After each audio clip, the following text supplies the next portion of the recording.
نحمده ونصلي ونسلم على رسوله الكريم اما بعد فاعوذ بالله من الشيطان الرجيم بسم الله الرحمن الرحيم قالوا انا ارسلنا الى قوم مجرمين الا آل لوط انا لمنجوهم اجمعين الا امرأته قدرنا انها لمن الغابرين۔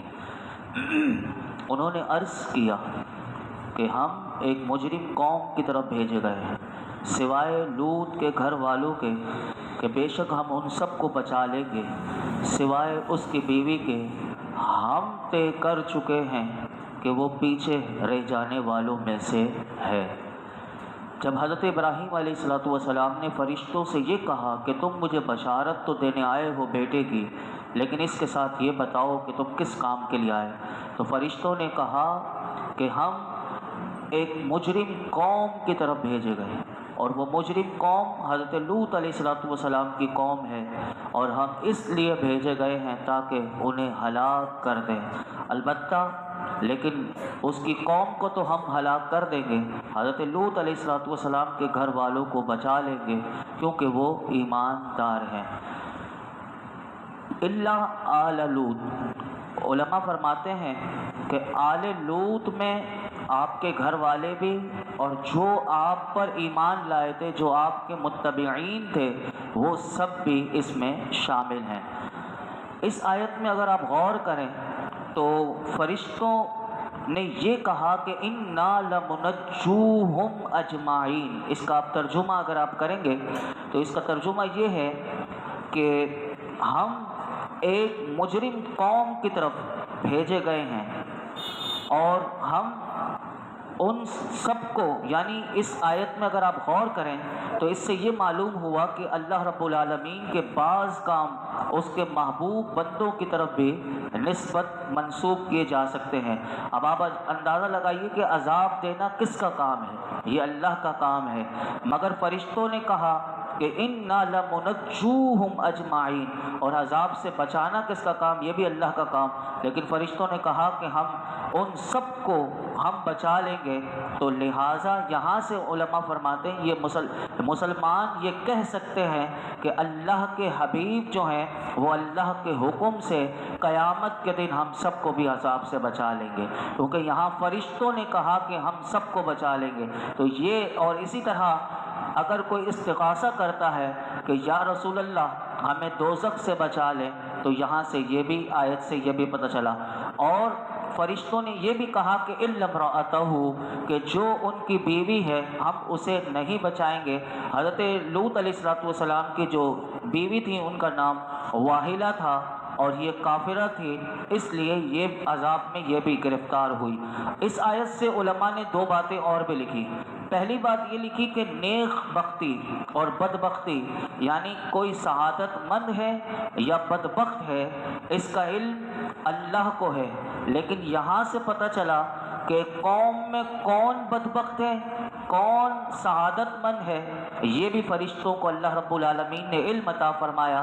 اور یہاں سے پتہ چلا کہ انہوں نے کہا کہ آپ کی جو بیوی ہے وہ بدبخت ہے، وہ نہیں بچے گی، لیکن جو ایماندار ہیں ہم ان کو بچا لیں گے۔ تو یہاں سے پتہ چلا کہ فرشتوں کو بھی اللہ علم عطا فرماتا ہے، اور اللہ کی عطا سے اللہ جسے چاہے وہ یہ علم عطا کر دیتا ہے کہ کون مومن ہے اور کون کافر ہے، کون مومن مرے گا کون کافر مرے گا، یہ اللہ رب العالمین اس آیت سے الا امرأتہ قدرنا سے پتہ چلا۔ دوسری بات، یہاں پر ایک سوال پیدا ہوتا ہے، علماء نے سوال کیا اور علماء نے ہی اس کا جواب دیا۔ وہ سوال یہ ہے کہ حضرت لوط علیہ السلام کی جو بیوی تھی اس کا پیچھے رہ جانے والوں میں طے کرنا یہ اللہ تعالیٰ کا کام ہے، تو فرشتوں نے اس کی نسبت اللہ کی طرف کرنے کے بجائے بلکہ اپنی طرف کی، اور انہوں نے کیا کہا تھا، انہوں نے یہ کہا تھا کہ الا امرأتہ قدرنا انہا لمن الغابرین، سوائے اس کی بیوی کے ہم طے کر چکے ہیں، یعنی طے کرنا اللہ کا کام ہے، لیکن فرشتے کہہ رہے تھے کہ ہم طے کر چکے ہیں کہ انہا لمن الغابرین، کہ وہ پیچھے رہ جانے والوں میں سے ہے۔ تو اس کا جواب جو ہے امام فخر الدین رازی رحمۃ اللہ علیہ نے بڑا خوبصورت دیا اور فرمایا فرشتوں نے طے کرنے کی نسبت اپنی طرف اس لیے کی کہ انہیں اللہ کی بارگاہ میں ایک خاص مقام اور قرب حاصل ہے۔ جیسے کہ پھر اس کا جواب دیتے ہوئے امام فخر الدین رازی فرماتے ہیں کہ جیسے کہ دنیا میں کوئی بادشاہ ہوتا ہے تو بادشاہ کے جو خاص آدمی ہوتے ہیں تو وہ اگر جب کوئی کام کرتے ہیں تو یا کوئی تدبیر کرتے ہیں تو وہ بادشاہ کے خاص آدمی یہ کہتے ہیں کہ ہم نے اس طرح تدبیر کی، ہم نے اس طرح حکم دیا۔ یہ دنیا میں اس کی مثالیں بے شمار موجود ہیں، حالانکہ تدبیر کرنے والا اور حکم دینے والا بادشاہ ہوتا ہے، نہ کہ وہ لوگ جو بادشاہ کے خاص لوگ ہوتے ہیں۔ لیکن جب وہ نکلتے ہیں کام کے لیے تو وہ یہی کہتے ہوئے نظر آتے ہیں کہ ہم نے تدبیر کی اور ہم نے حکم دیا، حالانکہ پیچھے حکم بادشاہ کا ہوتا ہے۔ تو اس کلام سے مراد بادشاہ کے پاس انہیں وہ مقام اور جو قرب حاصل ہے اس کو وہ لوگوں کے سامنے ظاہر کرتے ہیں۔ تو فرشتوں کے اس کلام سے کہ جو انہیں اللہ کی بارگاہ میں ایک خاص مقام حاصل ہے، تو امام فخر الدین رازی رحمۃ اللہ علیہ فرماتے ہیں کہ اس سے معلوم ہوا کہ جس سے اللہ کی بارگاہ میں کوئی خاص مقام اور قرب حاصل ہو وہ اللہ کے بعض کاموں کو اپنی طرف منسوب کر سکتے ہیں۔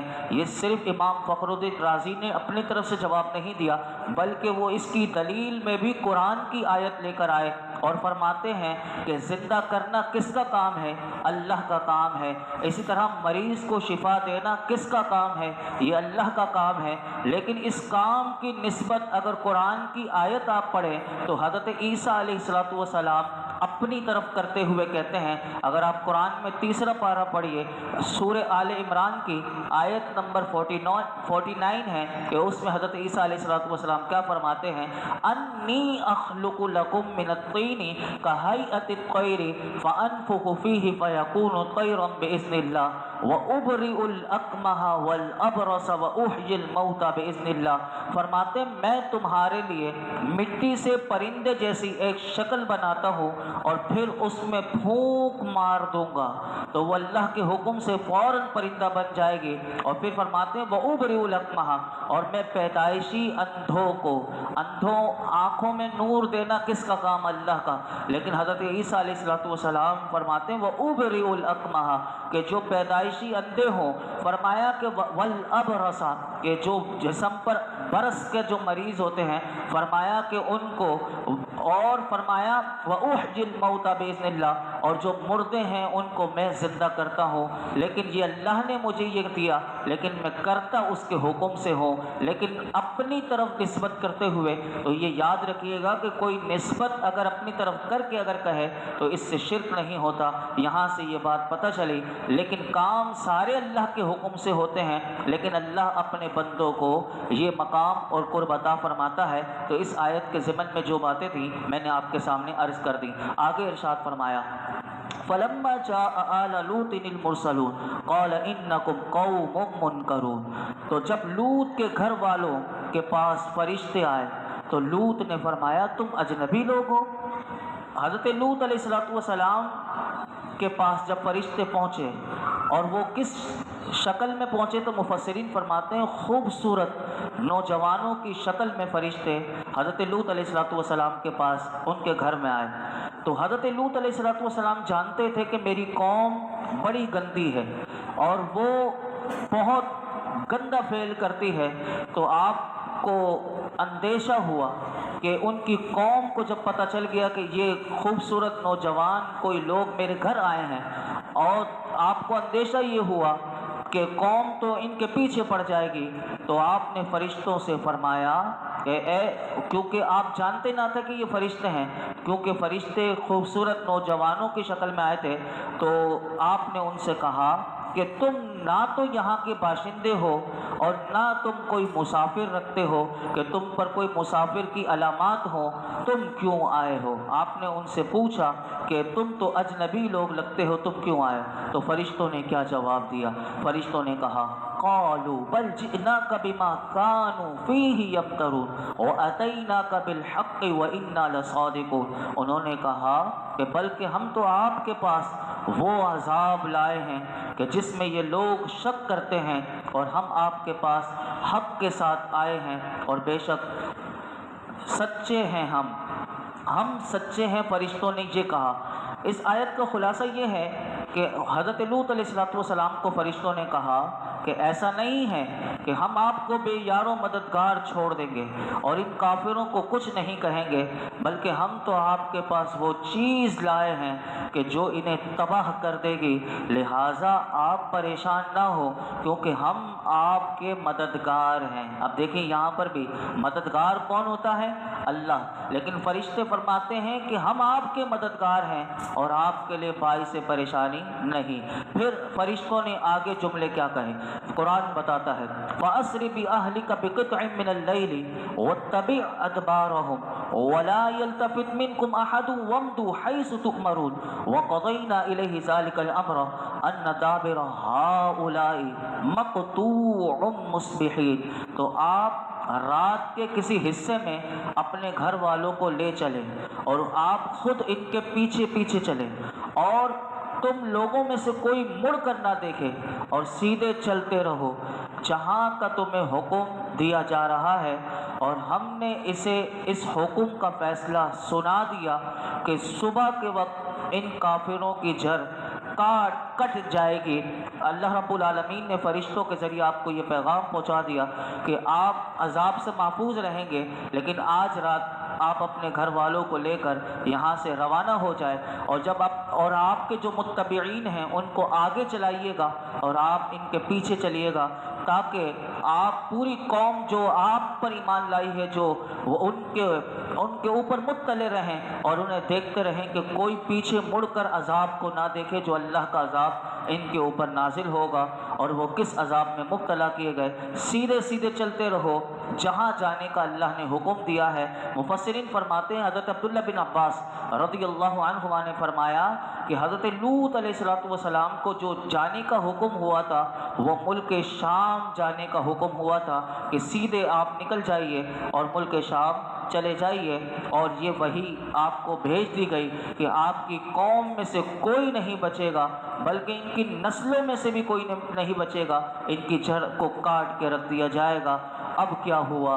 اب یہ تو پورا اللہ رب العالمین نے پہلے بتا دیا، قوم کے لوگوں کو پتہ چل گیا کہ کوئی حضرت لوط علیہ السلام کے گھر میں کوئی خوبصورت نوجوان لڑکے آئے ہیں۔ اب آگے قرآن بتاتا ہے قوم کیسے آئی۔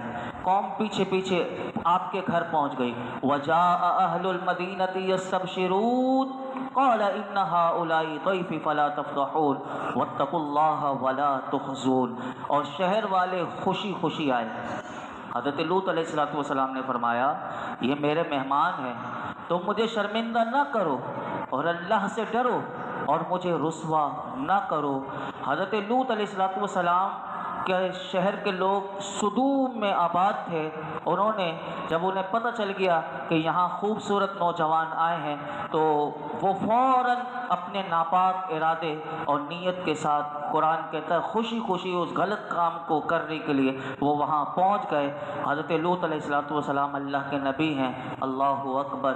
یہ اتنا گندا کام ہے کہ اس گندے کام کا بل ہمارے ملک میں بھی پاس ہو چکا۔ اللہ اکبر!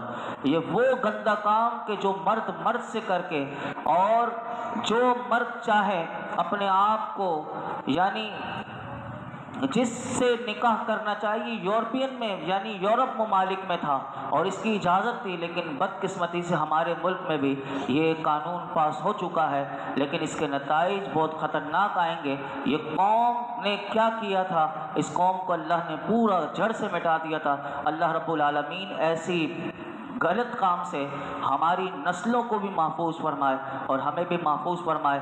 تو قوم کے لوگ جب آئے تو اللہ کے نبی نے انہیں کیا کہا؟ یہ میرے مہمان ہیں، اور مہمان کا اکرام لازم ہوتا ہے، اب یہاں سے کیا پتہ چلا؟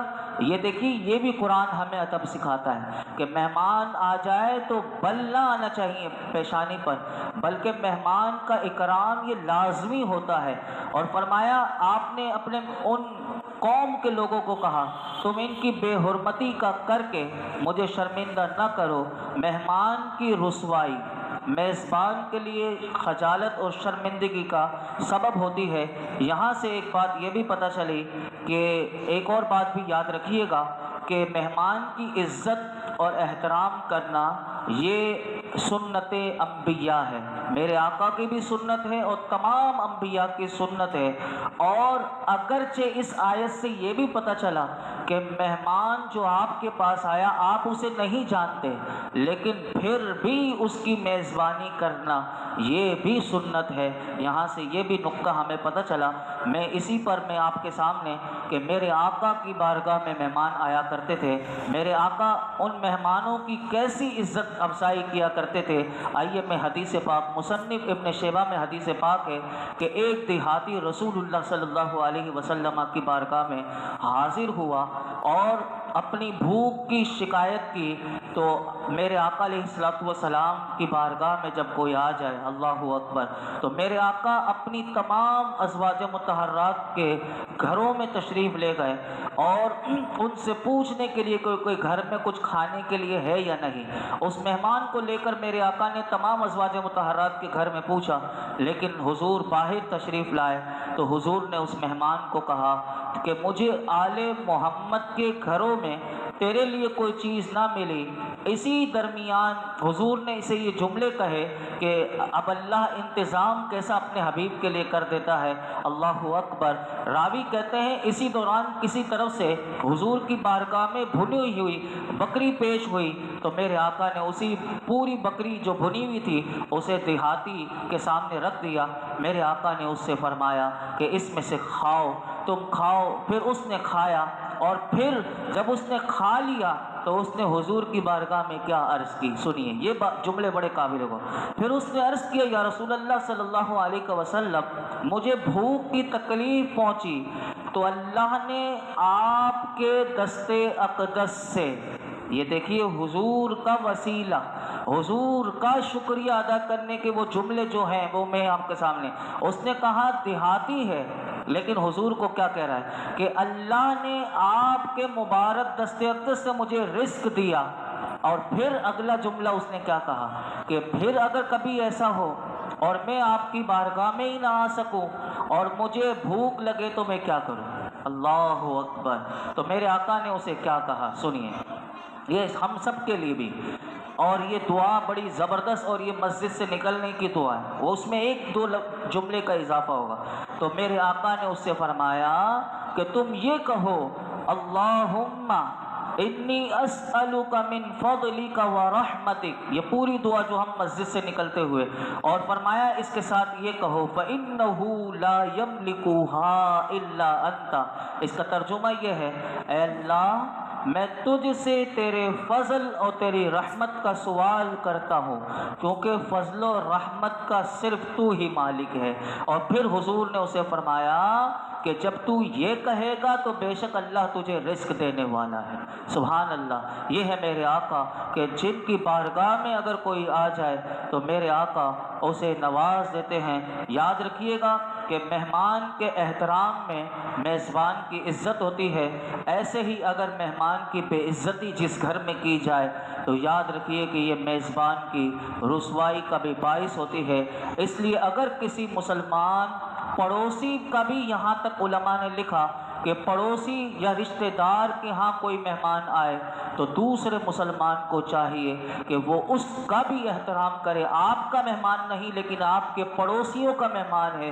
ہمارا دین تو ہمیں یہ بھی سکھاتا ہے کہ اس کا بھی احترام کرنا ہے تاکہ اس کی عزت اور وقار جو ہے وہ قائم رہے، اور مہمان کی بے عزتی کرنے کا کوئی ایسا کام کرنے سے بچے کہ جس سے مہمان یہ سمجھے اپنی بے عزتی محسوس کرے، اور یہ چیز میزبان کے لیے شرمندگی اور رسوائی کا باعث نہ بنے۔ اللہ رب العالمین ہمیں قرآن حکیم کو سمجھنے کی توفیق عطا فرمائے اور اس کی تعلیمات پر عمل کی توفیق عطا فرمائے۔ الحمدللہ رب العالمین والصلاة والسلام علی سید الانبیاء والمرسلین وعلی آلہ واصحابہ اجمعین۔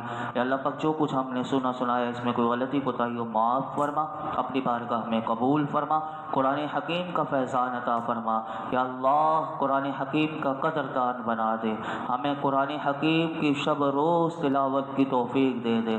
یا اللہ قرآن پاک کے صدقے میں یا اللہ ہماری مشکلات، پریشانیاں، بیماریاں، دکھ تکلیف سب کو دور فرما دے، بے روزگاریاں دور فرما دے، ہمارے رزق دسترخوان کو وسیع کر دے۔